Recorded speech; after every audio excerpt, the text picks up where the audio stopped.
Siguiendo con el padre Keating, vamos a ver ahora unos rasgos muy importantes que tienen que ver con la espiritualidad en la vida cotidiana, ¿no? Y que son, digamos, como importantes de tener en cuenta, precisamente para que comprendamos la dinámica y sobre todo la vivamos o la adoptemos como nuestra forma básica de existencia. Entonces, lo primero que nos dice el padre Keating es que la práctica espiritual más importante es la de permanecer fieles a nuestros compromisos diarios.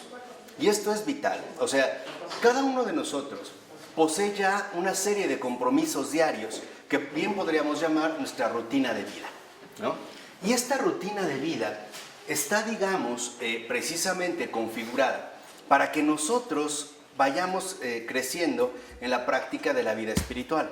O sea, que no busquemos alternativas evasivas o fugas fuera de estos compromisos diarios, ¿vale? O sea, no podemos suponer que tengo que romper mi rutina, por ejemplo, el hecho de que a lo mejor la relación con mis padres o con mi esposa o con mis hijos es difícil y entonces me tengo que ir a una cierta comunidad de oración o hacer algo por el estilo. No, en realidad la práctica espiritual más importante es la fidelidad a nuestros compromisos diarios.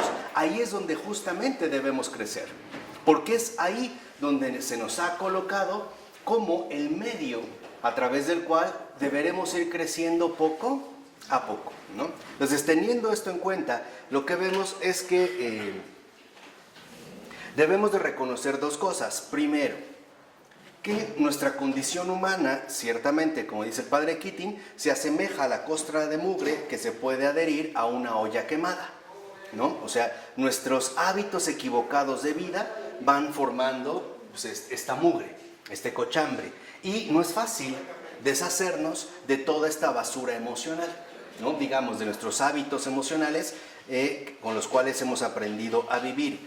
Más bien, lo segundo que en efecto necesitamos, además de reconocer esta realidad que está presente en cada uno de nosotros, es que nos hace falta un descanso lo más profundo posible, tanto físico como mental, para que nuestros cuerpos tengan la posibilidad de reponer su propia fuerza, ¿no? O sea, necesitamos tener estos periodos de descanso, que precisamente los queremos obtener a través de la oración centrante. Y por lo tanto, como dijimos, en la oración centrante, que es en la contemplación, permitir que la gracia sea la que ponga manos a la obra. O sea, que deje de estarme esforzando por mis propios medios para cambiar mi dinámica de vida o para mejorar como persona. Ciertamente obtendré algunos avances, pero tarde o temprano me toparé con mis propias limitaciones. Por eso es que este descanso profundo, tanto físico como corporal, y que obtenemos a través de la oración centrante, es permitir la libre acción de la gracia divina. Por ello, también debemos de reconocer que la oración contemplativa se dirige a la condición humana tal y como es. Esto significa que no necesitamos suponer que requerimos un cierto estado interior o espiritual para poder acceder a la oración contemplativa. No, es comenzar así como estamos, tal y como nos encontramos, porque está llamada la oración contemplativa, o sea, la acción de la gracia en cada uno de nosotros, a sanar las consecuencias que se han derivado de la concupiscencia humana. Y aquí vale la pena también definir este término de concupiscencia, porque me parece que lo hemos malinterpretado, sobre todo al identificarlo de manera bastante precipitada con la dimensión sexual, ¿no? O con la dimensión, digamos, de la sensualidad. No, en realidad la concupiscencia es la negación de la presencia divina. Esa es la concupiscencia, ¿no? La negación de la presencia divina. Y por lo tanto, al negar la presencia divina, buscamos una especie de autocomplacencia, ¿no? Quisiéramos que todo se resolviera según nuestros propios gustos y nuestras propias preferencias. Entonces, hay que reconocer que toda la humanidad posee este mal y sobre todo las consecuencias que de ahí se derivan. Además, debemos de reconocer que se trata de una patología muy seria. ¿Y en qué consiste esta patología?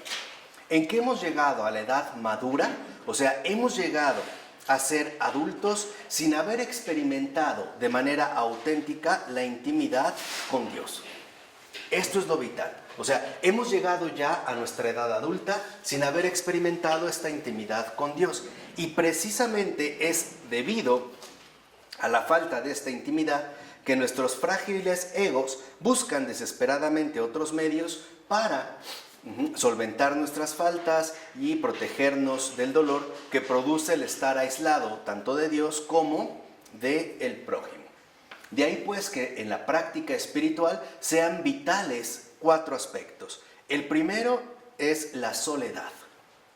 Y entendamos esta soledad no como un aislamiento enfermizo, no. La soledad involucra el tomarse en serio los momentos diarios para que Dios actúe en mi vida. Eso es la soledad. Es la que vivió Jesús y que vemos en los evangelios, por ejemplo, ¿no? ¿Cuántas veces ahí no se nos dijo que y Jesús se retiró solo a orar? O se fue al monte a orar. O salió muy de madrugada a orar. Esta es la soledad. ¿Los momentos diarios de qué, perdón? De presencia, ¿no? O de comunión con Dios. O sea, de permitir que Dios obre en mi vida. Esta es la soledad. O sea, el hecho de permitir que en efecto la gracia divina actúe en mi ser. Esta es la soledad. Por eso requerimos momentos particulares de soledad. Segunda, el silencio. Y esto es un rasgo que también hemos perdido de vista. Estamos acostumbrados, o mejor dicho, mal acostumbrados, a la palabrería vacía. Hablamos por hablar.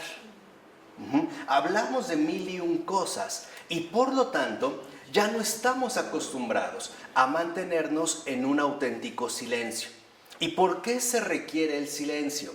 Porque el silencio significa que todo aquello que me perturba, sean pensamientos, emociones, deseos o lo que sea, pasan a un segundo plano. No es ya el centro de mi atención. No sé si esto queda claro.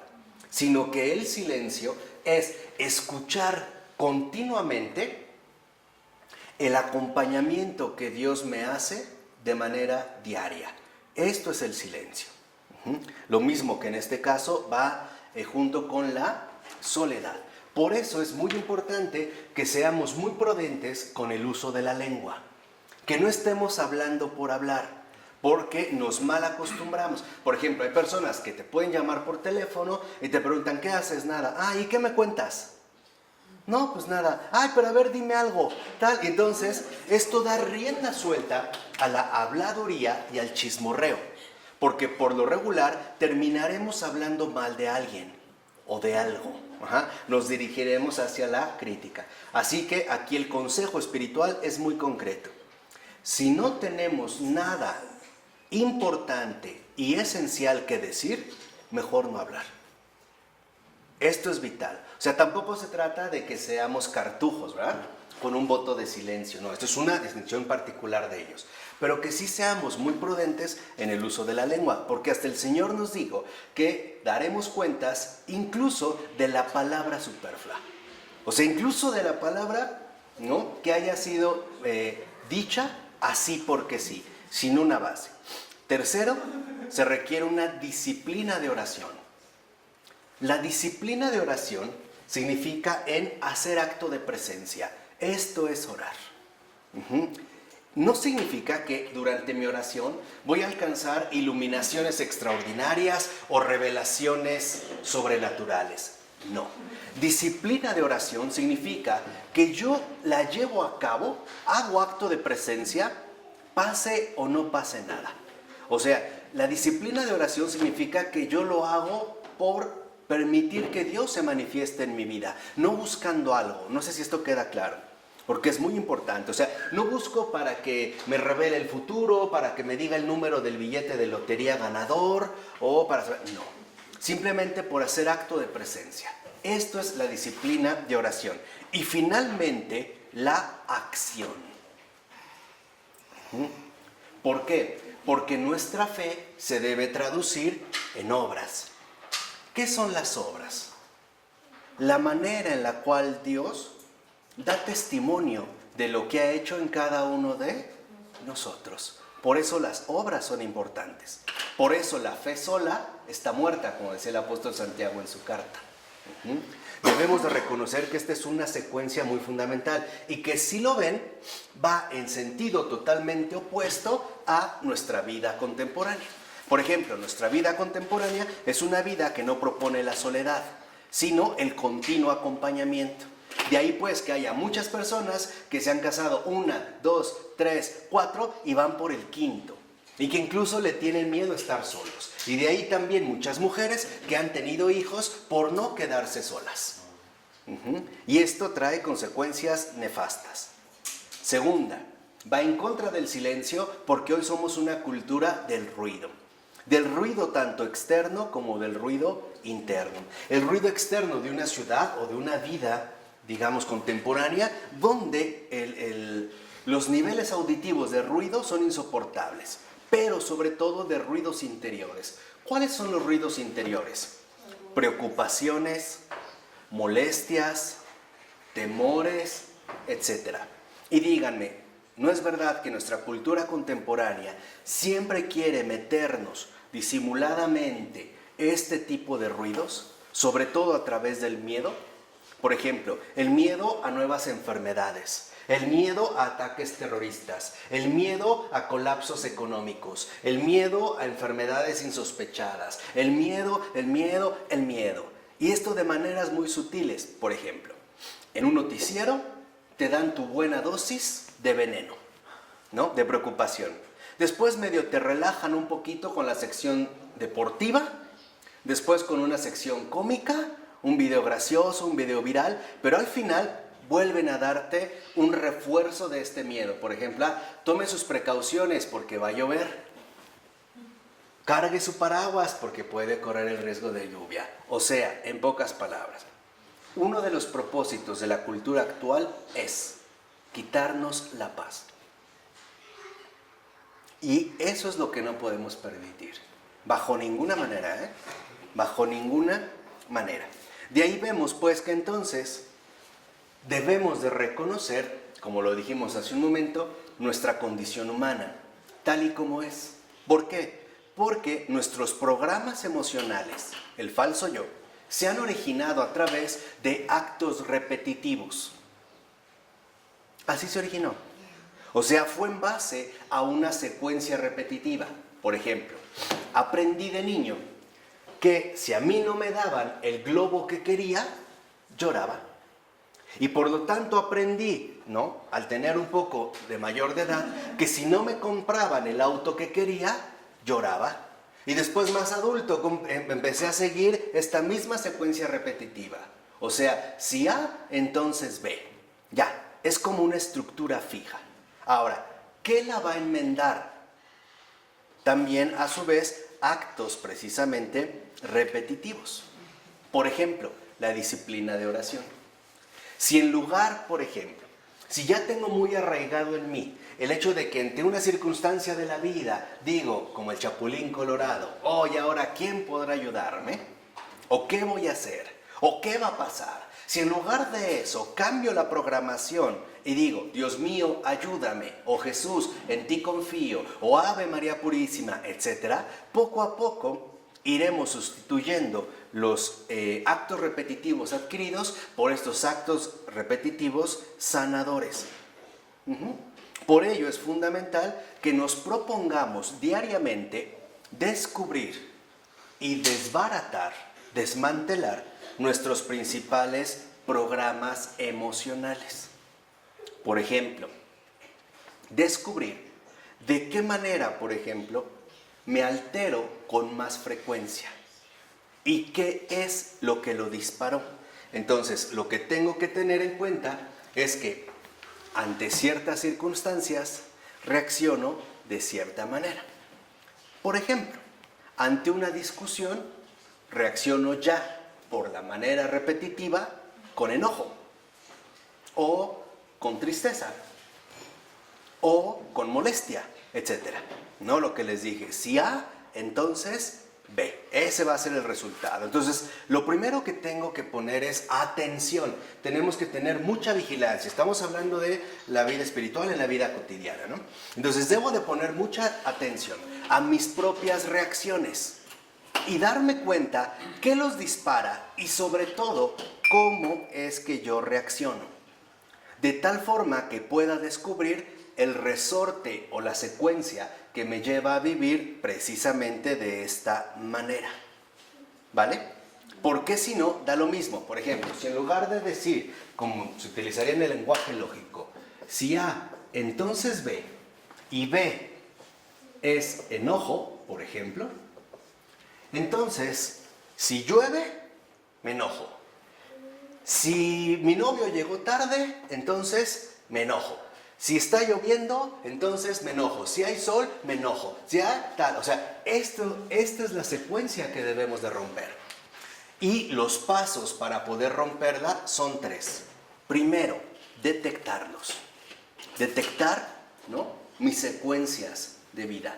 Detectarlas. Segundo, confrontarlas. Encararlas. Decir, a ver, ¿por qué estoy reaccionando así? ¿Sí me explico? ¿Vamos bien? Confrontarlas. Y tercera, combatirlas. Ese es el combate cristiano. Dejemos de estar peleando con los demás. Concentremos nuestros mejores ataques en nosotros mismos. ¿Vale? O por poner una fórmula muy católica, ser siempre muy compasivos con los demás, pero muy severos con uno mismo. Esa es la regla.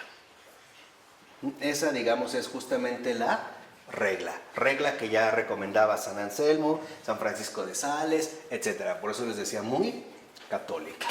¿De acuerdo? Entonces dijimos, primero, compasivo con los demás y qué más. siempre ser muy compasivos con los demás y muy severos con uno mismo. Por ejemplo, si otra persona comete un error, ser muy compasivo. No pasa nada, lo vamos a arreglar. Pero si yo cometo un error, sin piedad, por decirlo así. ¿Vale? Cambiar nuestros hábitos, porque si no, estamos otra vez incurriendo en esto. Si el otro la riega, entonces exploto contra él. No, vamos a cambiar la secuencia. Compasivos con los demás, severos con uno mismo. ¿Y qué es lo que nos decía Jesús? ¿No? Deja de ver la paja en el ojo ajeno y ve la viga que tú llevas. ¿Vamos? Este sería el paso. O sea, ¿qué es lo que nos dice Jesús? ¿No? Deja de ver la paja en el ojo ajeno y fíjate en la viga que llevas en el tuyo. ¿No? O sea, los demás no son tus enemigos, son tus hermanos. ¿Va? Entonces, si nos vamos dando cuenta de esta programación, entonces tenemos que reconocer lo importante que es atacar el problema, pero de raíz.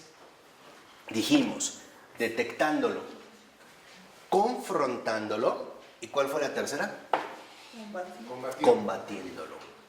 O sea, requerimos también poner manos a la obra. Y algo es seguro, si realmente detectamos esta programación, prácticamente ya ganamos la mitad del combate. Porque la otra mitad será precisamente no seguir manteniendo esta misma línea. Renunciar a este tipo de comportamiento. Ahora entienden por qué Jesús nos decía, el que quiera venir a mí, que renuncie a sí mismo. Este es el sí mismo. Esto es a lo que hay que renunciar. Por ejemplo, si el otro me ofende, entonces yo lo agredo. Ahora entendemos por qué el Señor nos decía, si alguien te pega en tu mejilla izquierda, ponle la derecha. Ahora entendemos por qué. Esto se logra si rompemos esta secuencia. Nuestras secuencias ya habituales. ¿Vamos? Entonces, al romper estas secuencias, también lo que vamos a lograr es que, nuestra vida sea muchísimo más tranquila. Y 2, la gracia actúe de manera mucho más profunda. ¿Por qué la gracia no actúa en automático? La gracia actúa en base al consentimiento que le demos o que le permitamos. Por ello es que si nosotros llevamos esta secuencia, permitiremos que la gracia realice su obra. Y entonces así vamos a averiguar qué es aquello que tanto nos está perjudicando. O sea, en pocas palabras, la vida espiritual en la vida cotidiana significa un cambio radical en nuestro esquema de vida. Eso es lo fundamental. Y para ello también debemos de reconocer los rituales dentro de los cuales nos vamos involucrando de manera otra vez repetitiva. ¿Vale? Tenemos que romper esta repetición. Tenemos que llevar a cabo, como dijimos, una determinada ruptura. Por ejemplo, si yo comencé en las noches llegando a casa viendo la computadora o viendo el monitor y una vez estaba, no sé, de ver Facebook, terminaba viendo pornografía y esto ya sucedió 1, 2, 3, 4. Entonces lo que tengo que hacer es romper los rituales. Por ejemplo, en primer lugar, no prender la computadora. ¿Me explico? Esto es romper el ritual. Entonces, en lugar de prender la computadora, puedo hacer ejercicio, leer un libro, leer un rosario, o lavar los platos, doblar mi ropa, o sea, romper este ritual. Cambiar de hábitos. Sí, pero cambiar el esquema de vida. Ojo, porque no está en lo externo. No estamos apelando a lo externo. En último término, estamos apelando a lo interno, que es, digamos, la práctica ordinaria de la vida espiritual. Por ello, si realmente rompemos nuestro esquema de vida, significa que no debemos permitir que la emoción adquiera relevancia. No darle oportunidad. Porque siempre, por ejemplo... ¿No debemos permitir a la emoción? O sea, que tome lugar. No, no lo debo permitir. En realidad, no. ¿Por qué? Porque una vez que se apoderó de mí la emoción, o sea, una vez que ya me enojé, me entristecí, me preocupé, me angustié, etc., lo que sigue es un montón de comentarios que no hacen más que lastimarnos todavía que más. Vamos a decirlo así. Una vez que ya nos ganó lo emocional, lo que sigue es lo verbal. ¿No lo hemos visto, por ejemplo, en discusiones o peleas con otras personas? ¿No empezamos a sentir cómo la emoción nos ganaba y una vez que nos dominó la emoción, no hubo una diarrea verbal sumamente hiriente y aparte llena de contenidos nocivos? Por eso lo que tenemos que hacer es romper la secuencia de esta emoción. Es como decir que en lugar de que ante una circunstancia llevemos el globo al helio para que se infle, es no acercar este globo. Lo primero que tengo que hacer es no dejar que esta emoción gane terreno. Y ahí podemos entender entonces, como decía San Hilo de Sora, que hay 3 tipos de combate espiritual.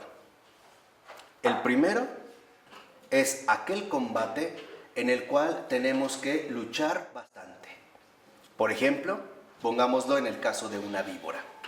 Es cuando ya llegó la víbora, te mordió aquí, te mordió acá, te mordió acá, te mordió acá, y después está la cantidad de veneno que solo mediante un arduo trabajo tú te puedes llegar a sobreponer. ¿Estamos de acuerdo? El segundo combate es aquel que ya no involucra tanto esfuerzo, pero te sigue perjudicando.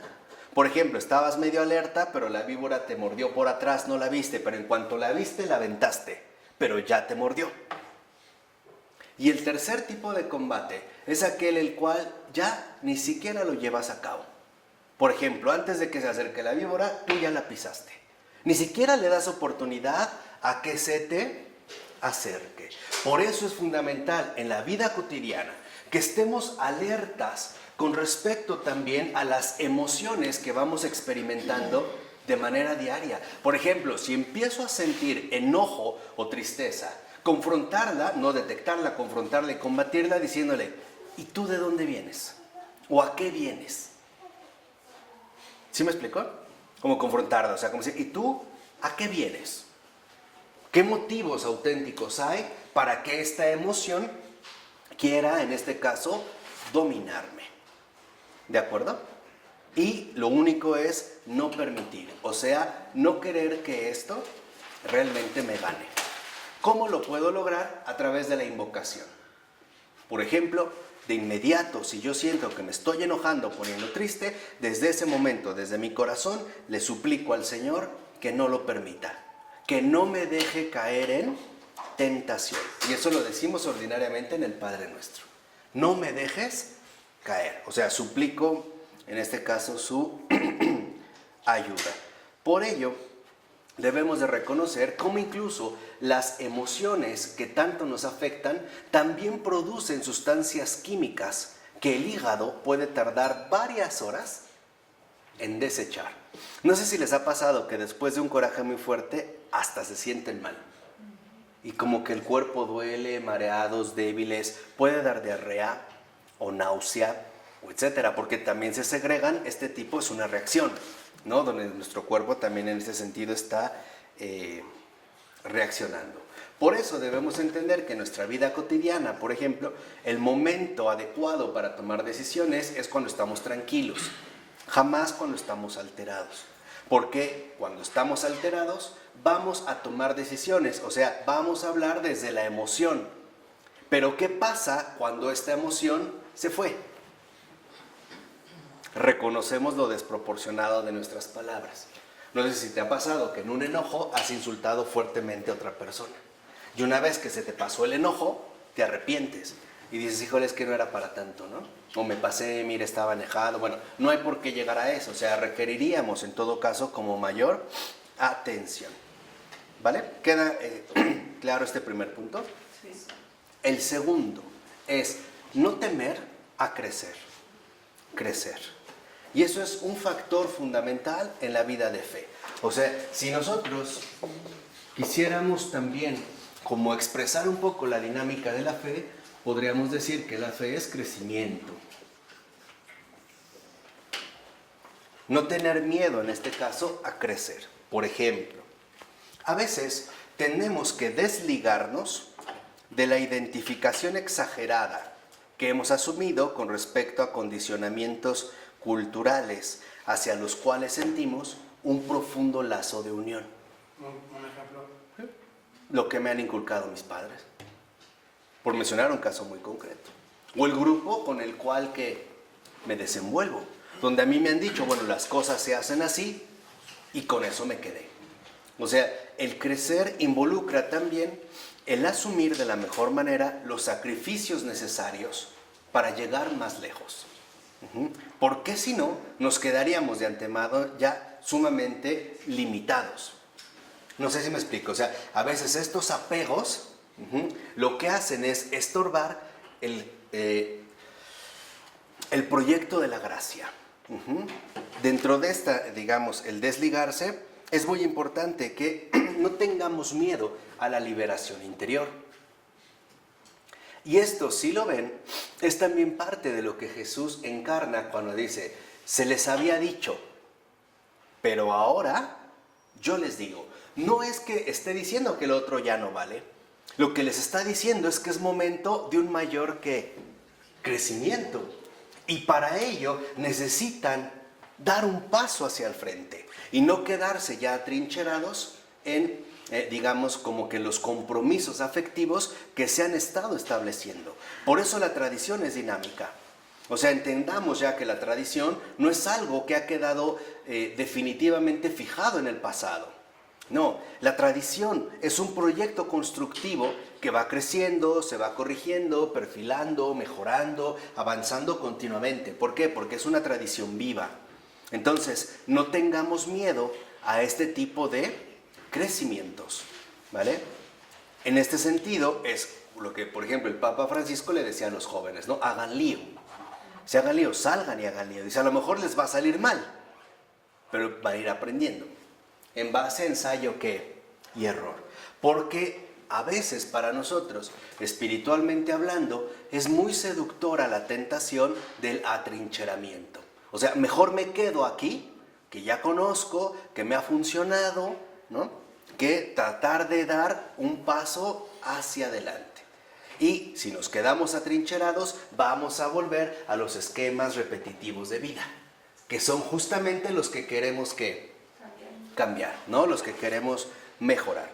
Otro detalle, por ejemplo, es también que aprendamos a tener presente alguna frase que nos resulte afectivamente importante.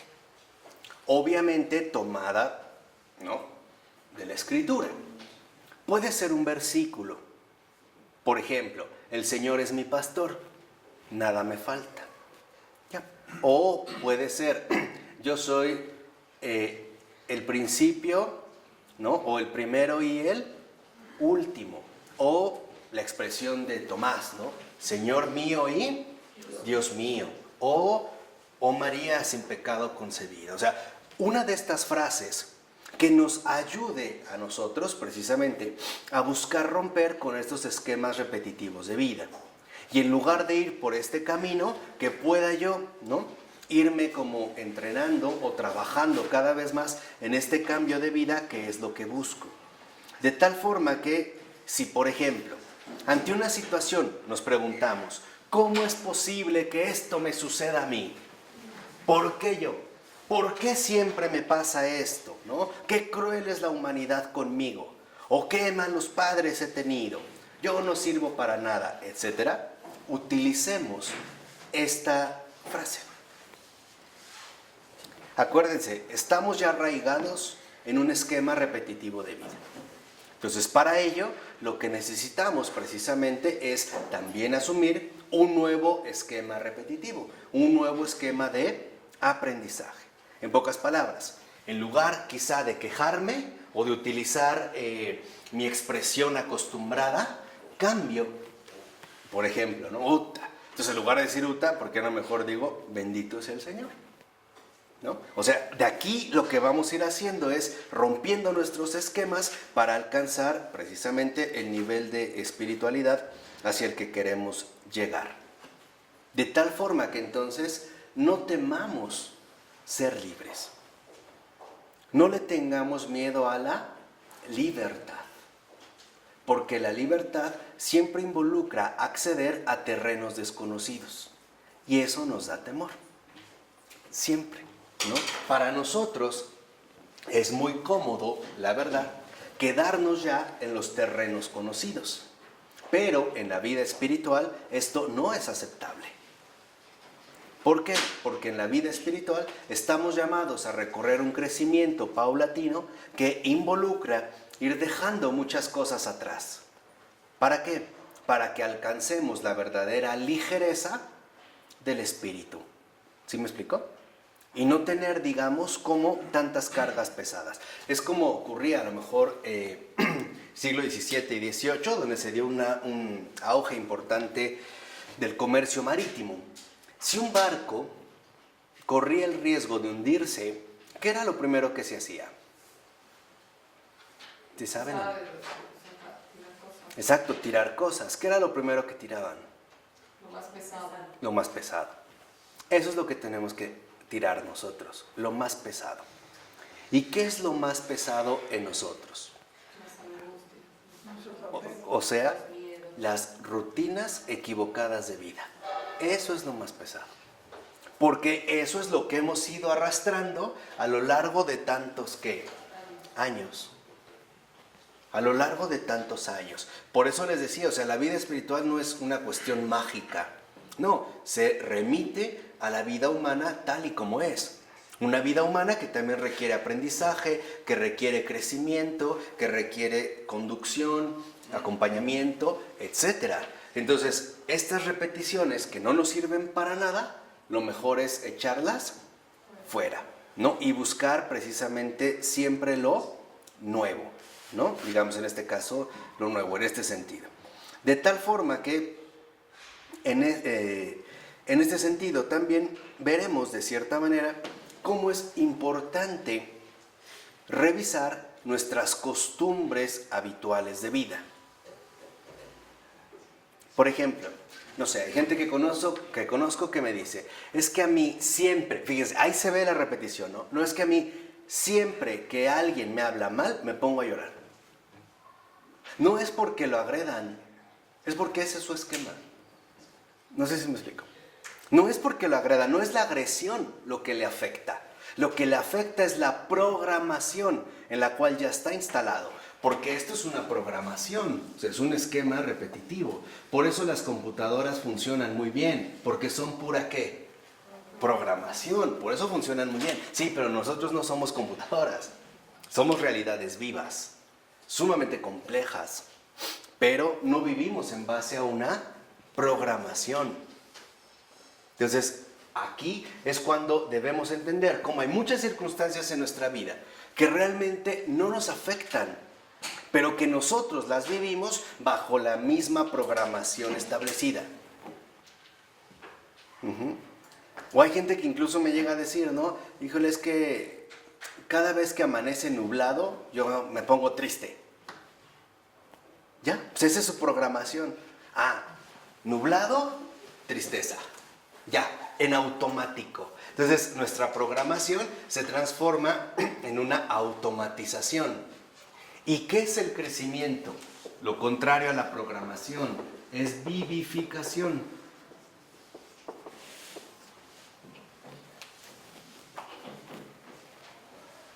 Es vivificación. Esto es justamente lo contrario a lo que, digamos, hacia lo que debemos apuntar. Y para ello ir superando nuestras programaciones adquiridas. Por ejemplo, hay gente que ya está programada para desconfiar de inmediato de las demás personas. Sí las acepta, pero no confía. O hay gente que está programada para escuchar lo que se le dicen, pero no hacerlo, no llevarlo a cabo, ¿no? Ya esa es su programación. Me dicen, sí, pero a final de cuentas voy a hacer lo que se me antoje. ¿Estamos? Entonces, siguiendo esta línea de nuestra propia condición humana, otra práctica espiritual en nuestra vida ordinaria es cultivar, fíjense, cultivar de manera ordinaria la compasión hacia nosotros. ¿Por qué? Porque a veces somos excesivamente crueles con nosotros mismos. Yo les dije hace rato, para que no crean que es una contradicción, que hay que ser severos en esta situación por la programación, ¿no? Si el otro se equivoca, compasivo. Si yo me equivoco, severo. Pero esto no significa cruel, ¿vale? La severidad no es crueldad. La severidad es honestidad, es veracidad. Y aquí es donde lo debemos de cultivar, porque, como dice el padre Keating, esto es el trabajo diario de la aceptación. El trabajo diario de la aceptación. Porque por lo regular, cuando nos sentimos mal con nosotros mismos, es por nuestro propio ego. Porque no acepta, por vanidad, que haya sido capaz de algo así. No sé si me explico. O sea, lo que hiere o lo que se siente herido es el ego. Por ello, tenemos que aprender a recorrer el camino ordinario de la aceptación. Con sinceridad. Decir, pues sí, sí lo hice. Sin buscarle muchas... Porque hay gente que es re buena para las excusas. Sí hice mal, pero porque tal. O sea, en pocas palabras, ¿no? Si el mundo no estuviera, yo sería perfecto. Pues no, eso es un vil engaño, es una tentación. Esa es soberbia. No, en realidad es con aceptación, decir, pues sí, sí lo soy. Pero no quiero seguir así. Esta es la gran diferencia. Entonces, esta es, digamos, la aceptación amorosa de uno mismo. O sea, reconocernos tal y como somos. No negarnos. Por ejemplo, si en algún momento hemos detectado lo iracundos que podemos ser, reconocer que sí, sí lo soy. Sí lo soy. Este es, digamos, precisamente el primer paso. No negarlo. No decir, ay, no, es que yo no soy así, entonces sigo. No. Realmente reconocer que sí, que ahí hay algo en mí que no es agradable. Y que eso es justamente lo que yo quisiera cambiar a través de la gracia. O sea, digamos, en este caso, a través de la oración contemplativa. ¿Por qué? Perdón, porque como dice el padre Keating, tenernos compasión a nosotros mismos es una disposición de ánimo importante. O sea, la compasión hacia uno mismo también es una disposición de ánimo, porque por lo regular nuestros programas emocionales ya se encuentran debidamente instalados cuando tenemos de 4 a 5 años y ya están plenamente arraigados entre los 7 y los 8. ¿Ya? O sea, en ese momento nuestra formación emocional ya terminó. Y, por ejemplo, cuanto más se nos dañó como niños por un trato desconsiderado, por abusos, etcétera, etcétera, mayor va a ser nuestra necesidad de compensación. Y por lo tanto, con mayor énfasis buscaremos víctimas sobre quien descargar lo que a nosotros se nos hizo. Esa es la secuencia. No sé si han sabido de gente, por ejemplo, que a lo mejor su papá golpeaba a su mamá y él en un momento de lucidez dijo, yo nunca voy a ser así. Y resultó que fue así. Era su esquema repetitivo. Pues eso es lo que se instaló en él. Es como si a una persona le enseñáramos a nadar de mariposa, solo de mariposa. Y un día lo lleváramos a un balneario y ve que otros niños nadan de otra forma. Y él quiere nadar de otra forma, pero no sabe. Y cuando lo aventamos al agua, ¿cómo termina nadando? De mariposa. Pero la cosa no va a quedar ahí. La cosa se vuelve realmente más grave, porque a esta repetición se le va a agregar una profunda y amarga culpabilidad. Porque se va a rechazar a sí mismo lo que se había propuesto no hacer. ¿Sí me explico? Y ahora se siente peor. Por ello es que esta disposición es en este sentido fundamental. Por ejemplo, se ha llegado ya a la conclusión de que aquellas personas que han sufrido un abuso sexual, el 80% lo va a repetir. Veamos, o sea, el 80% lo va a repetir. Es, digamos, en esta cuestión repetitiva. De tal manera que entonces, por ejemplo, sin una verdadera terapia profunda, o sea, sin la verdadera acción de Dios en nosotros, aquellos que han sufrido abusos van a perpetuar en sus hijos lo mismo que padecieron. Es una secuencia. Entonces, esta programación, a su vez, es una secuencia. Muchos le llaman cadena, ¿no? Cuando se habla de la cadena que has tenido, sí, algo tiene que ver. Pero no se rompe, y esto sí hay que reconocerlo, por medio de medios humanos. No se rompe así. El único que realmente lo puede cambiar es Dios. No hay otra alternativa. Para que sea en este sentido auténtica, para que sea realmente una sanación auténtica. Por eso es importante conocer de dónde venimos. O sea, tengo que saber mi historial de vida para saber a lo que me expongo, si no es atendido. Por eso es fundamental que yo entienda cómo este crecimiento también se llama identidad. Y la identidad es una trayectoria de vida que no tiene que ver tanto con el tiempo, 1 año, 2 años, 3 años, hace 20 años. No, tiene que ver más bien con el espacio. Son los espacios de vida que yo he transitado a lo largo de mi existencia. Esa es la identidad.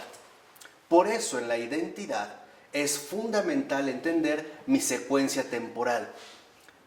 Yo realmente puedo saber quién soy si tengo claro de dónde vengo y cómo llegué aquí. Y a partir de esto puedo darme cuenta hacia dónde me dirijo. No sé si me explico. O sea, es darme cuenta de dónde vengo. O sea, realmente cuál es mi historial de vida. ¿Qué es lo que ha sucedido en mi vida para que yo llegue aquí, a mi presente, a donde estoy? Y de aquí yo ya puedo vislumbrar hacia dónde me dirijo. Si es que, por ejemplo, no hago los cambios o los arreglos necesarios para no seguir dentro de esta secuencia.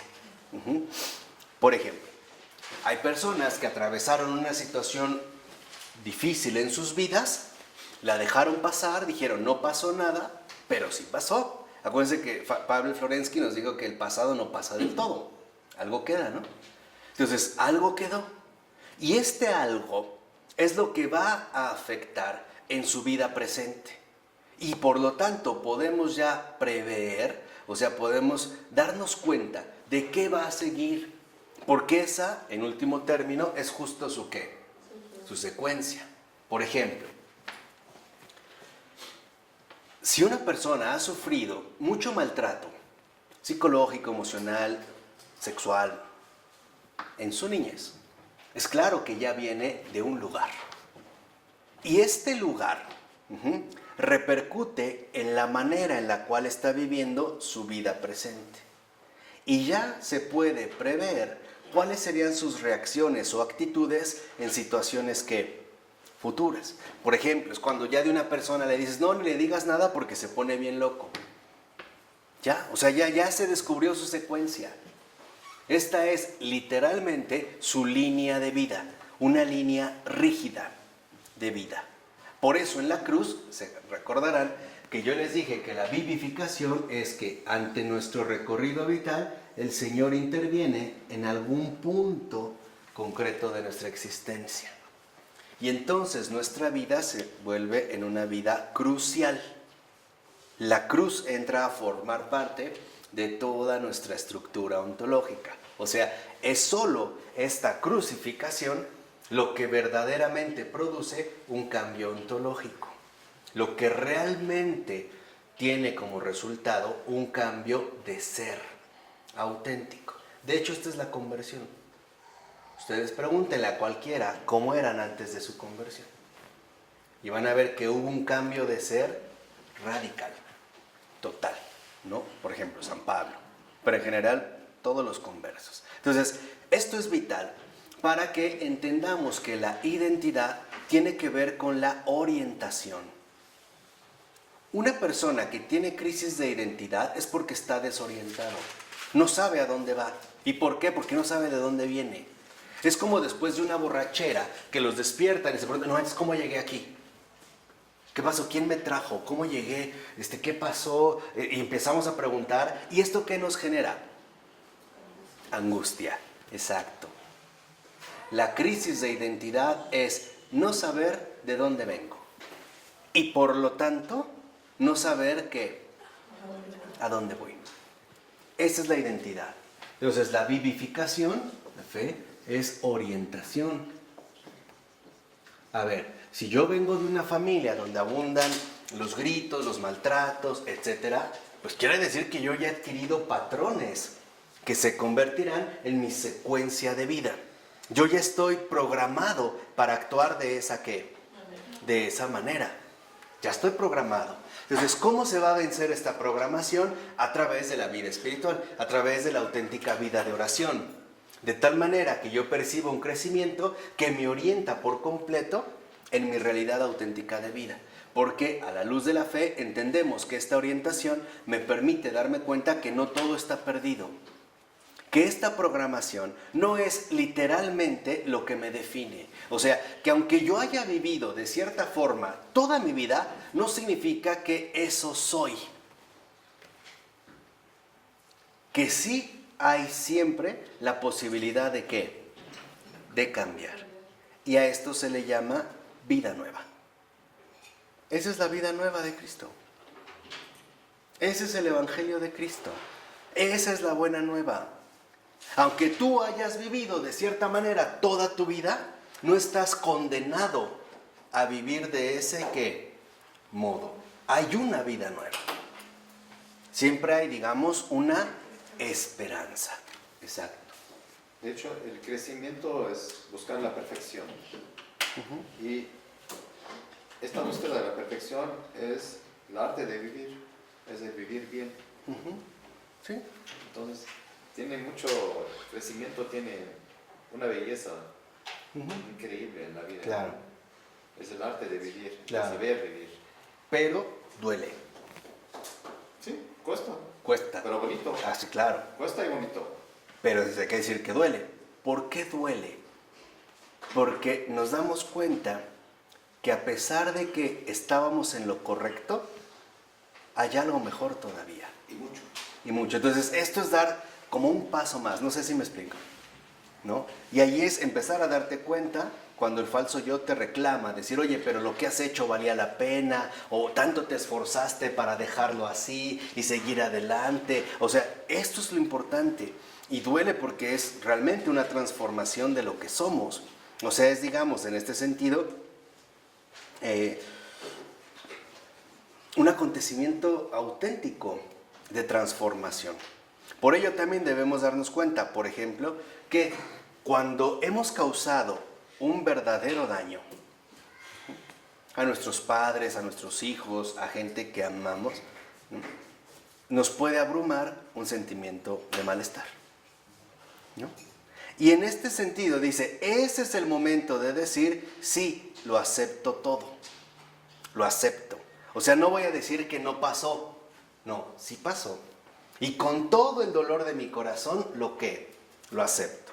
Y si puedo, trataré de remediar lo que esté a mi alcance. O, con la ayuda de Dios, voy a tratar de aprender algo de esta experiencia. Pero ¿qué pasa si ya no puedo? ¿Qué pasa si, por ejemplo, esta persona ya falleció? O ya no la puedo ver. ¿Qué sucede? ¿Cómo podemos literalmente descargar este malestar culpable? Cuando ya no hay modo de corregir el daño, entonces dice, le tenemos que pedir a Dios que Él literalmente reduzca las consecuencias de esto. En ese caso sí. Que Él reduzca precisamente estas consecuencias. Ahí es cuando acudiría nuevamente a la oración. Y entonces decirle que Él reduzca las consecuencias y que precisamente me ayude a que una tragedia de este tipo no se vuelva a ¿qué? A repetir. Por ejemplo, a lo mejor yo engañé, manipulé, ofendí a una muchacha de la secundaria que le rompí el corazón, pero ya no tengo manera de encontrarla. Entonces yo le pido al Señor que Él haga desaparecer las consecuencias negativas que de mi acto se puede ¿qué? Derivar. Y que me ayude a que algo así nunca más se vuelva a ¿qué? A repetir. Por eso, si lo ven, es como una tensión muy concreta entre sí, lo acepto, pero no más. Ahí sí es el sí, pero no. O mejor dicho, es un sí, pero ya no. Sí, pero ya no. Y esto se logra a través de un acto de voluntad. Ahora, habrá momentos en los que vamos a tener que tolerar nuestros estados de ánimo, en lugar de tratar de alejarnos con ellos. Por ejemplo, si de repente te das cuenta de que te entra un estado de ánimo o un sentimiento como la culpa, la soledad, el tedio, el fastidio, etc., entonces lo primero es, sí, me siento así. Y lo que vas a hacer es quitarles la extrañeza. Es como si las abrazaras, diciendo sí, me siento triste, o me siento solo, o me siento decaído, etc. De tal manera que hagamos que pierdan fuerza. Ya no verlas como algo ajeno o extraño a mí, sino familiarizándome con ello a tal punto que ya no me afecte, que ya no en este sentido me perjudique. Dice ahora, lo que estamos haciendo no es abrazar el malestar en sí mismo, sino abrazar al que está literalmente también como escondido en el fondo de esta cuestión. Encontrar, digamos, siempre el bien de todo lo que me sucede. Entonces, a través de esta aceptación, la gracia santificante reduce precisamente el ¿qué? El dolor.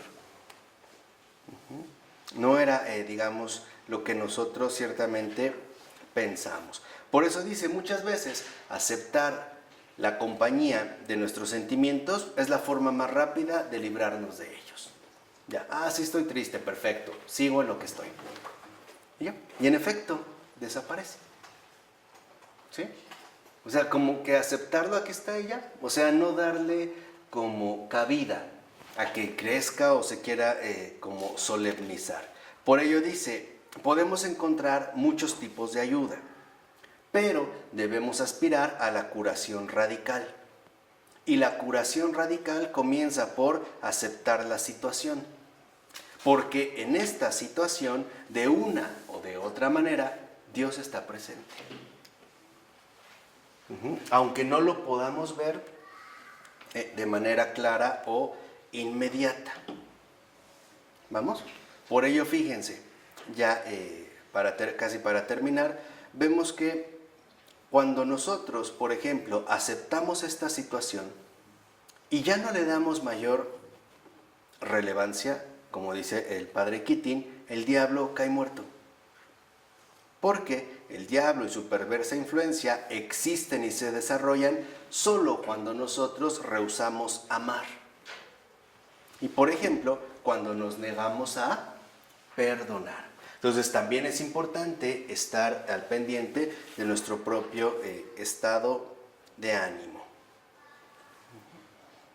Y es en este sentido fundamental que nos vayamos acostumbrando a la sensación básica de paz. A través de las formas que ahorita fuimos diciendo. Ok, atraviesa una dificultad, sí, pero ya Dios dirá. O Dios está conmigo. Entonces, irnos acostumbrando a esta sensación.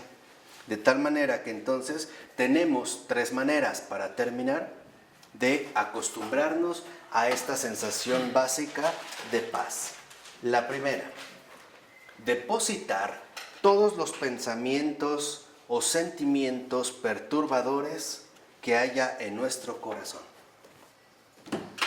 ¿Cómo? A través de dárselos a Jesús a manera de un obsequio, como si le diéramos un regalo. Por ejemplo, tan sencillo como si en la noche, ¿no?, un repaso de mi vida, le diga, Señor, ¿sabes qué? Hoy me he sentido muy enojado, o sí, me siento muy triste, frustrado, o inquieto, o qué sé yo, pero esto que tengo aquí, mira, te lo envuelvo en una bolsita, en una cajita, y es tuyo. Te lo entrego, ya. Sin ponerme a darle muchas vueltas, simplemente como la entrega de un regalo. También pedirle ayuda para superarlo. Pero, Entregarlo y aceptar ¿no?, ayuda. o sea, si yo lo entrego, este vacío que se ha llenado mejor por su gracia, por su ayuda, ¿no?, en esta dinámica. La segunda es estar atentos a todo lo que sucede en nuestro interior. Lo que les dije, o sea, debemos de estar muy atentos hacia todo aquello que sobre todo nos quiere quitar la paz. Se puede presentar de maneras muy sutiles, muy sutiles, pero tenemos la gracia suficiente para poder detectarlo. Obviamente, si estamos atentos. Y dijimos, una atención a través del silencio y la soledad. Y también besar los salmos, él sabe muy bien, les monje. Sí, claro, bueno, irá hacia el final, ¿no?, en la lección divina, pero digamos en estos detalles concretos. Y la última es procurar no estar en puntos muertos, o sea, no estar sin hacer nada. ¿Por qué? Porque entonces ahí nos vamos a ver fuertemente expuestos a pensamientos perturbadores o a emociones perturbadoras. Por eso dice, si en algún momento, por ejemplo, no tenemos nada que hacer, entonces nos podemos poner a leer un libro, sacar algún proyecto pendiente, atender las cosas de casa, para que no estemos distraídos y por lo tanto seamos presa fácil del tentador. Por eso San Benito invitaba siempre a sus monjes a que estuvieran en oración y en laboración. Ora et labora. Una forma fundamental de la oración es la meditación de los salmos. Dedicarse literalmente a rumiar los salmos, porque los salmos son como el compendio general de los estados de ánimo del ser humano. Siempre hay un salmo que puede corresponder muy bien con nuestro estado de ánimo. A veces medio decaído, preocupado, exaltado, contento, alegre, etc. Pero una es la de los salmos. Segundo, el labora también tiene que ver mucho con actividades manuales. Nunca estar de ociosos. Alguna actividad manual, por muy mínima que nos parezca. Cuidar un jardín, hacer algún bordado, un tejido, pintar, leer. ¿Por qué? Porque cuando nuestras manos están ocupadas, nuestra mente está atenta. Entonces, estas, digamos, a grandes rasgos, un panorama que nos puede ayudar mucho a tener una adecuada y agradable vida espiritual en la vida cotidiana. ¿De acuerdo? Vamos a dejarla hasta aquí. En nombre del Padre, del Hijo y del Espíritu Santo. Amén.